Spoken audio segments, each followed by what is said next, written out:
Cette formation, suivie par une dizaine de petites et moyennes entreprises évoluant dans le riz local, se déroule au centre de mécanisation de Grand Laou et est orientée vers la mini-moissonneuse batteuse. Un engin motorisé qui vient résoudre les problèmes de main-d'œuvre, de pénibilité du travail manuel, de faible rendement des cultures après récolte, mais aussi de difficultés d'accès aux champs avec les engins lourds. À part la mini-moissonneuse que nous avons appris à entretenir, à conduire et aussi à exploiter, parce qu'on a récolté du riz avec la moissonneuse, nous avons aussi appris à entretenir d'autres moteurs. Avec un taux de perte totale inférieur à 3%, ainsi qu'un ratio des impuretés inférieur à 10%, cette machine facilite le travail par 3 opérations distinctes: la coupe, le battage, puis le vannage. Plus qu'avoir une machine, il est bon pour le producteur de pouvoir bénéficier d'un service au moment où il a besoin de conduire ses travaux. Donc quand il doit préparer son terrain, il faut qu'il ait de quoi préparer son terrain, qu'il le fasse à travers un spécialiste. C'est idéalement ce que nous recherchons. Le Japon, qui place beaucoup d'espoir dans la mécanisation de la riziculture, entend poursuivre sa coopération avec la Côte d'Ivoire.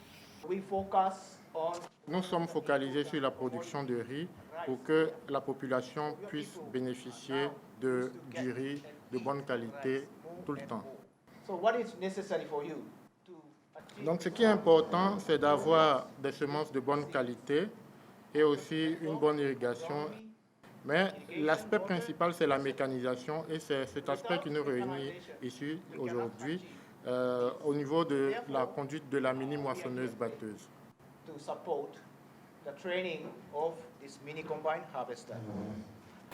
En Côte d'Ivoire, la consommation annuelle de riz se situe autour de 2,8 millions de tonnes, dont 50% importées.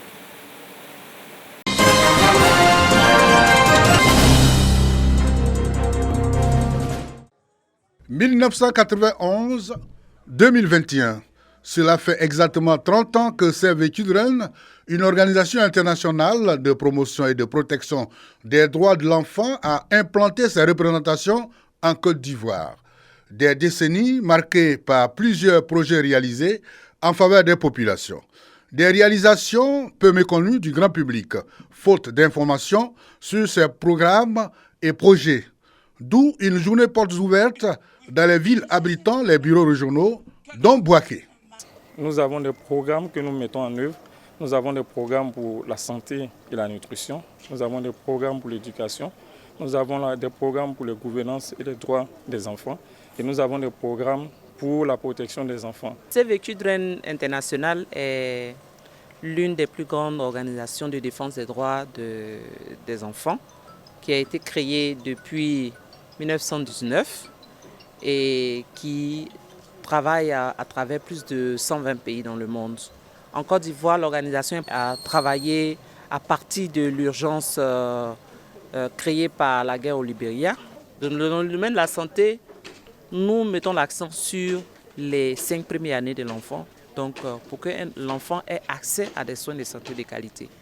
Au niveau de l'éducation, nous avons permis à ce que les enfants qui sont sortis de l'école normale puissent y retourner, puissent être accompagnés. Et donc nous sommes notamment positionnés sur les classes passerelles. Cette journée portes ouvertes marquant le 30e anniversaire de la présence de Save the Children en Côte d'Ivoire aura permis un moment de convivialité avec tous les visiteurs, mais aussi un moment d'échange avec ceux-ci en vue de l'exploration de nouvelles possibilités de collaboration.